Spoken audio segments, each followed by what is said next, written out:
ngol tuna hian lunglei science center a kan lut dawn mek a kan ti fel to an kim mai ti chuan he chhungah hian ka lut dawn mek a helai hmun hi lunglei science center hmun hi zo hnuai ania lunglei zo hnuai ania ti chuanin helai hianin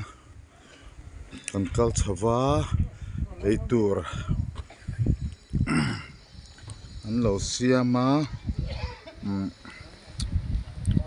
hei a hmun vel hi nuam hle mai a lo rem chang em mai a helai hianin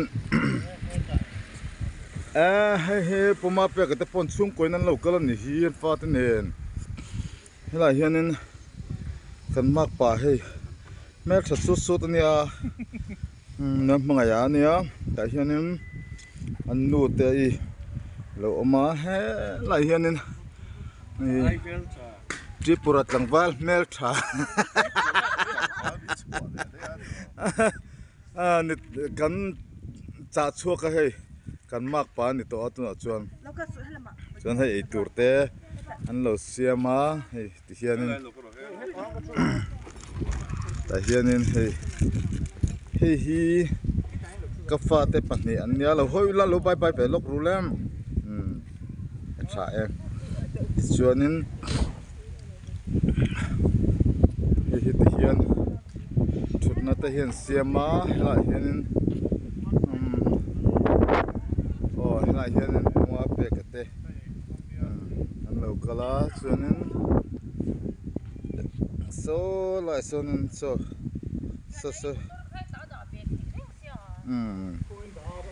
hi kan nu nia chế bùm xí đảo nó khơi hận là đây đó nên mì ngay lo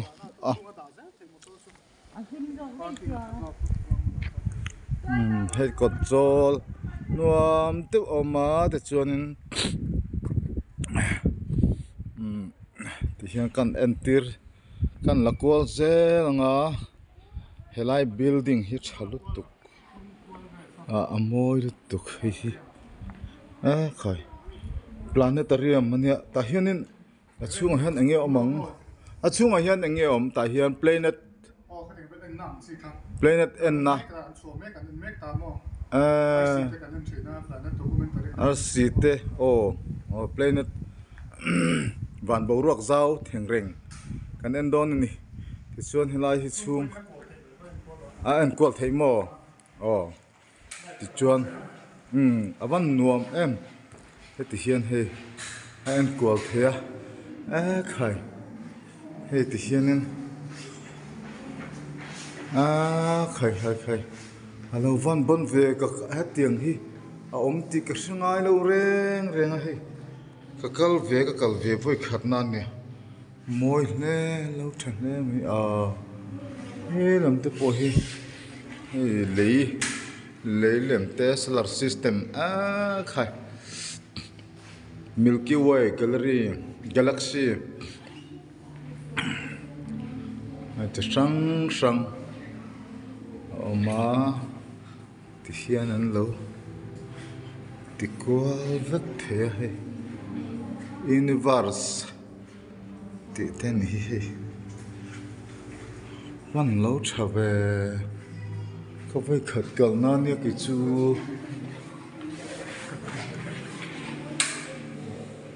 space telescope te ma thil ka sei thiam bak si lo bale local ve turin kan som che uni ai kan phanu te man nian kala hei kan nu te veng kan nu pui te veng ania ma se kal na chang reng kalo hrilawa hey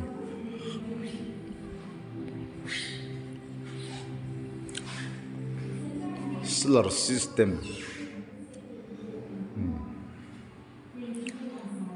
awan long tha em ve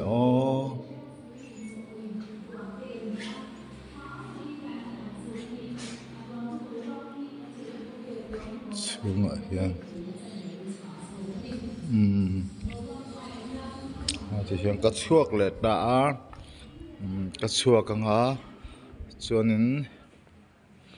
hemi building thanga hian planetarium building thanga hian building dang le hi heng lai building te hi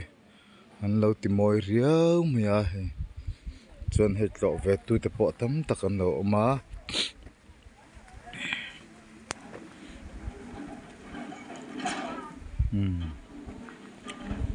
cool no pang po he kal ve thina vo in chu hei kal tlem ber ni antia tlem deuh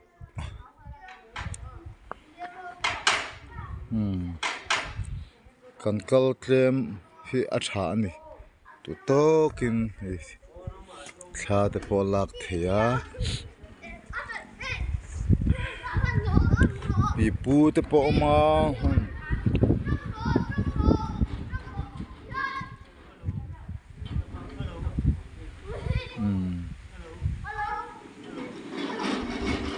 nom khop mai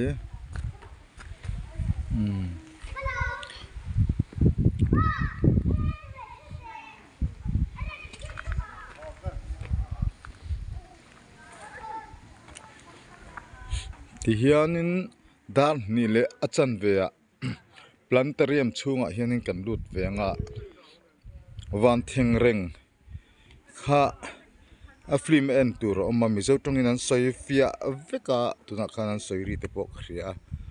tu ma men shil lovin chu zirlai tan hian a them ema scientist ni tum tan phechon a hlule zuala chu wang chuanin tuna hian enge Mizoram mun sang atang hian he science center a hianin local sela zirlai te hi ron en pui sela zirlai zirtir tu ten an en pui hianin a fi te po alo tloma no pang pakhatan cheng som ni chawni ome ti chuanin hei puitling kalve leng satya mai ang tan hi chuanin cheng som nga ania zirlai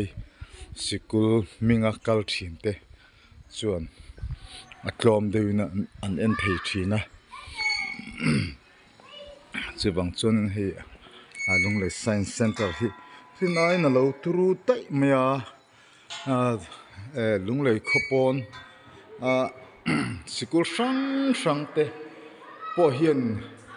ron en ve se a thale in ka ria he lung le science center hi a bon lu tuk tho sia chu bang chuanin bon tak mai hin ya nuam em me thil chi sang hi an tur oma chu bang local ve ula lo en ve ula nuam in ti ve don lu tuk sikul sang zirtir tu ten mani sikul no pangte ron en pui sela bon lu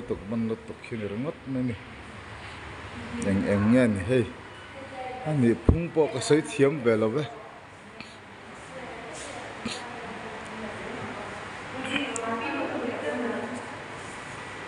heng te hi kal dan phung chu han mak angrang ka thiam thei lo ve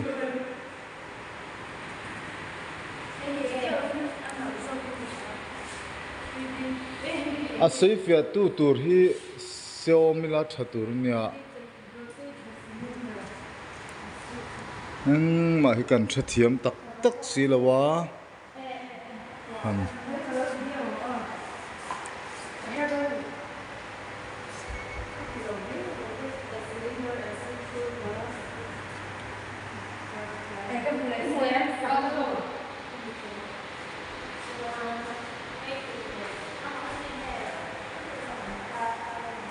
heng te hi nge ani po hi ka sa siam lo ni transfer of momentum tí mới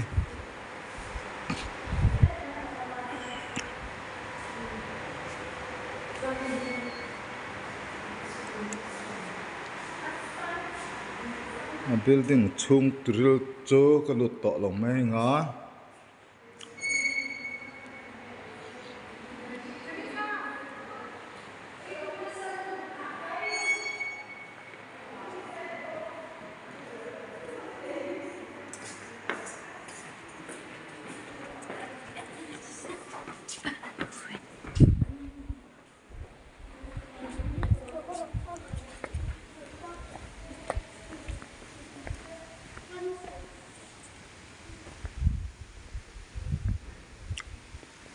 tuna hian planetarium chunga kan lut du sia kan ngak me kani dar ni le achan ve a kan lut dona kan fanu hian alo en masato a an sikul mengin local to a ta chon tuna hianin en le kan tum me ka anuam ema amun hi a thoveng sia zo nuai mun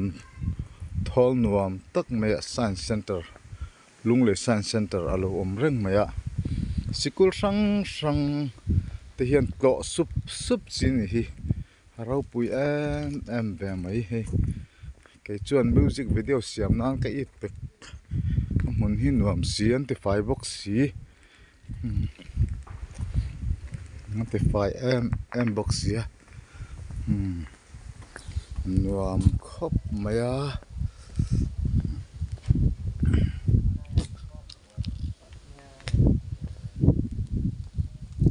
hi thok tu te nya chun helai lo lak pe lok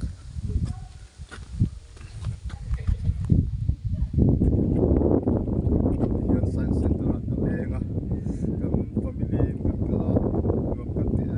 em ani ti ka so ya akal khala tu pa ber kalan lo chong ka te he